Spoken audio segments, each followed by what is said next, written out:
Capítulo 18. El paso histórico de Obama.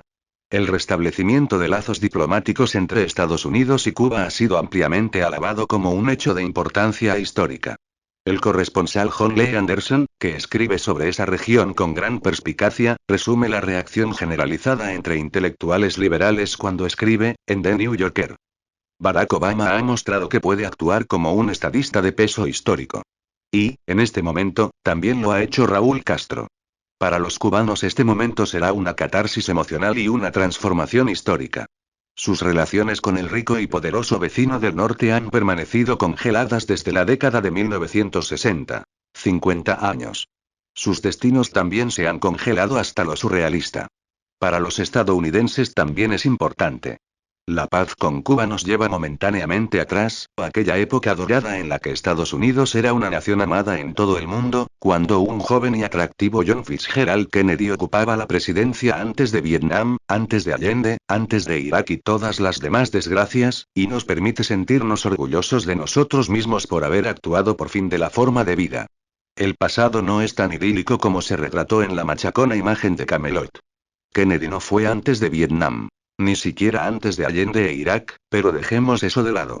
Cuando Kennedy ocupó el cargo, en Vietnam por fin había surgido una resistencia interna incontrolable a la brutalidad del régimen de Ngo Dinh, impuesto por Washington. Ante eso, Kennedy aumentó la intervención estadounidense y ordenó que la Fuerza Aérea de Estados Unidos bombardeara Vietnam del Sur, con indicativos survietnamitas que no engañaban a nadie. Autorizó la guerra con napalm y con agentes químicos para destruir los cultivos y el ganado, y lanzó programas para llevar los campesinos a campos de concentración para protegerlos de los guerrilleros a los que Washington sabía que apoyaban mayoritariamente. En 1963, los informes sobre el terreno parecían indicar que la guerra de Kennedy estaba teniendo éxito, pero surgió un problema importante. En agosto, la administración descubrió que el gobierno de Diem buscaba negociar con Vietnam del Norte para poner fin al conflicto. Si Kennedy hubiera tenido la más leve intención de retirarse, esa habría sido una oportunidad perfecta para hacerlo con dignidad, sin coste político. Hasta podría haber afirmado, siguiendo el estilo habitual, que había sido la fortaleza de Estados Unidos y su ejemplar defensa de la libertad lo que había obligado a los norvietnamitas a rendirse. En cambio, Washington respaldó un golpe militar para instalar en el poder generales de la línea dura, más afines a los compromisos reales de Kennedy. El presidente Diem y su hermano fueron asesinados. Con la victoria ya a la vista, o eso parecía, Kennedy aceptó a regañadientes una propuesta del secretario de Defensa, Robert McNamara, de iniciar la retirada de tropas, Memorando de Acción de Seguridad Nacional 263, con una condición crucial. Después de que se lograra la victoria. Kennedy insistió en esa exigencia hasta su asesinato al cabo de unas semanas. Es posible que los relatos hayan tergiversado los hechos, pero la fantasía se derrumba rápidamente bajo el peso del enorme registro documental. La historia en otras partes tampoco fue tan idílica como en las leyendas de Camelot. Una de las decisiones con más consecuencias de Kennedy, en 1962, fue la de cambiar la misión de los ejércitos de Latinoamérica de la defensa hemisférica a la seguridad interna con horrendas consecuencias para el hemisferio. Aquellos que no prefieran lo que el especialista en relaciones internacionales Michael Glennon ha llamado ignorancia intencionada pueden completar los detalles con facilidad. En Cuba, Kennedy heredó la política de embargo de Eisenhower y los planes formales para derrocar al régimen, y enseguida propició una escalada en el conflicto con la invasión de la Bahía de Cochinos. El fracaso de la invasión causó casi histeria en Washington. En la primera reunión de gabinete tras la fallida invasión, el clima era casi salvaje, según señaló en privado el secretario de Estado Chester Bowles. La petición de un plan de acción era casi frenética. Kennedy reflejó la histeria en sus declaraciones públicas, aunque era consciente, como dijo en privado, de que los aliados piensan que estamos un poco locos con el tema de Cuba. No sin razón. Las acciones de Kennedy fueron fieles a sus palabras. Ahora hay mucho debate respecto a si hay que borrar a Cuba de la lista de países que apoyan el terrorismo. Semejante cuestión solo puede evocar las palabras de Tácito. Una vez expuesto, el crimen no tiene refugio más que en la audacia. Salvo que no está expuesto, gracias a la traición de los intelectuales. Al ocupar el cargo después del asesinato de Kennedy, el presidente Lyndon Johnson rebajó el reinado del terror, que no obstante continuó hasta la década de 1990. Pero no iba a permitir que Cuba sobreviviera en paz. Le dijo al senador William Fulbright que, aunque no voy a meterme en nada parecido a la bahía de cochinos, quería consejos sobre lo que deberíamos hacer para tocarles las pelotas más que ahora. El historiador de Latinoamérica Lars Schultz observa que tocar las pelotas ha sido la política de Estados Unidos desde entonces. Seguro que ha habido quien pensara que no bastaba con ser tan delicados. Tomemos como ejemplo a un miembro del gabinete de Richard Nixon, Alexander Haig, quien le pidió al presidente: deme la orden y convertiré esa isla en un solar. Su elocuencia captaba vívidamente la prolongada frustración en Washington sobre esa pequeña república infernal de Cuba. La frase de Theodore Roosevelt cuando despotricó furioso por la negativa cubana a aceptar gentilmente la invasión de 1898 que bloquearía su liberación de España y los convertiría en una virtual colonia. Seguramente su valerosa carga en las lomas de San Juan había sido por una causa noble. Por lo general, se ha pasado por alto que los batallones afroamericanos fueron en gran medida responsables de conquistar la colina. El historiador Luis Pérez escribe que la intervención, alabada internamente como un acto humanitario para liberar Cuba, logró sus objetivos reales. Una guerra de liberación de Cuba se transformó en una guerra de conquista de Estados Unidos, la guerra hispano-estadounidense, con esa nomenclatura imperial concebida para oscurecer una victoria cubana que fue rápidamente malograda por la invasión.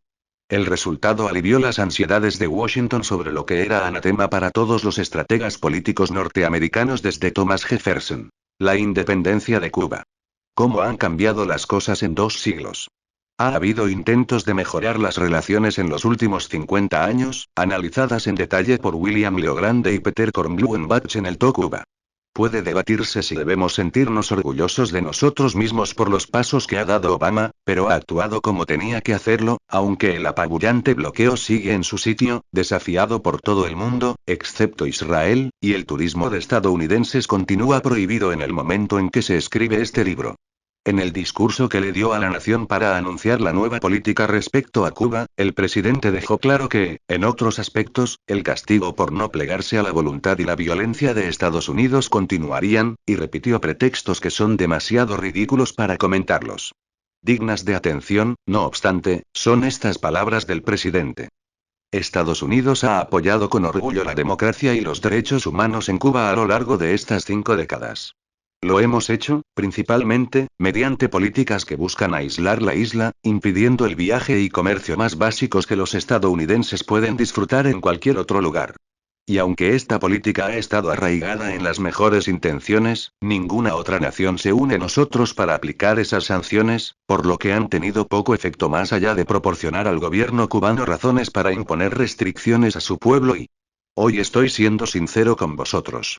Nunca podremos borrar la historia entre nosotros.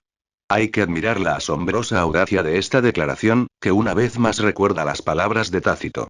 Obama seguramente no es consciente de la historia real, que abarca no solo la guerra terrorista y asesina y el escándalo del embargo económico, sino, también, la ocupación militar del sureste de Cuba, donde está la bahía de Guantánamo, con el mayor puerto del país, a pesar de los requerimientos del gobierno de La Habana, desde la independencia, para que se devuelva lo que se robó a punta de pistola. Tal política solo se justifica por un compromiso fanático de bloquear el desarrollo económico de Cuba.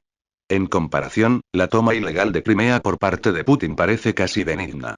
La dedicación a la venganza contra los insolentes cubanos que se resisten al dominio de Estados Unidos ha sido tan extrema que incluso se ha impuesto al deseo de algunos segmentos poderosos del bloque empresarial: farmacéuticas, compañías agrícolas, sector energético, que preferían que se normalizaran las relaciones, un fenómeno inusual en la política exterior de Estados Unidos. Las políticas crueles y vengativas de Washington casi han aislado el país y han dado lugar al desprecio por parte de todo el mundo hacia Estados Unidos, que ha caído en el ridículo. A Washington y sus acólitos les gusta simular que han estado aislando a Cuba, como entonó Obama, pero la historia muestra con claridad que ha sido Estados Unidos el que ha estado aislado. Probablemente esa es la razón principal del cambio de rumbo parcial que acaba de producirse. Por otra parte, la opinión de los estadounidenses también ha influido en el paso histórico de Obama, si bien la ciudadanía lleva mucho tiempo a favor de la normalización de las relaciones. Una encuesta de la CNN mostró en 2004 que solo una cuarta parte de los estadounidenses consideraba Cuba una amenaza seria para Estados Unidos, en comparación con los más de 2/3 partidarios de esa opción 30 años antes, cuando el presidente Reagan fue advertido de la grave amenaza para nuestras vidas que planteaban la virtual capital del mundo, Granada, y el ejército nicaragüense, a solo 2 días de marcha de Texas. Con esos temores ya reducidos, quizá podemos relajar un poco nuestra vigilancia. Entre los muchos debates que ha generado la decisión de Obama, un aspecto destacado es que los esfuerzos de Washington por llevar democracia y derechos humanos a los cubanos que sufren, manchados solo por las travesuras infantiles de la CIA, han sido un fracaso. Nuestros nobles objetivos no se han logrado, así que se impone un cambio de rumbo a regañadientes.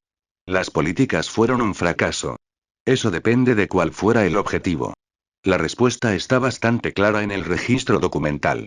La amenaza cubana era la canción recurrente que recorrió la historia de la Guerra Fría.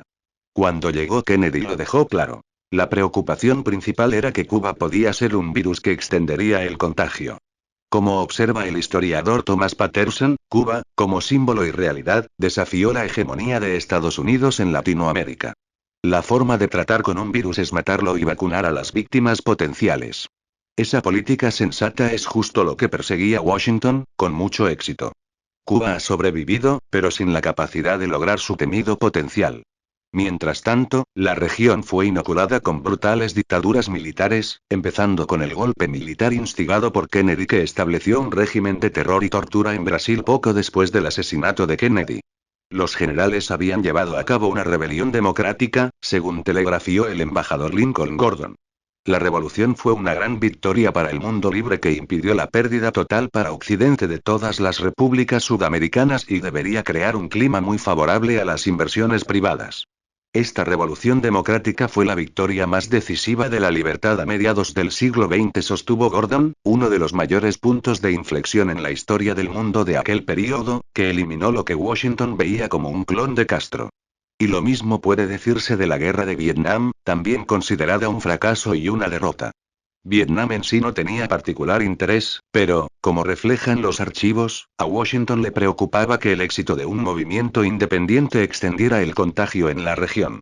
Vietnam fue prácticamente destruido. No iba a ser un modelo para nadie. Y la región quedó protegida mediante la instalación de dictaduras asesinas, igual que en Latinoamérica en los mismos años. No es raro que la política imperial siga una trayectoria similar en diferentes partes del mundo. La guerra de Vietnam se describe como un fracaso, una derrota de Estados Unidos. En realidad, fue una victoria parcial.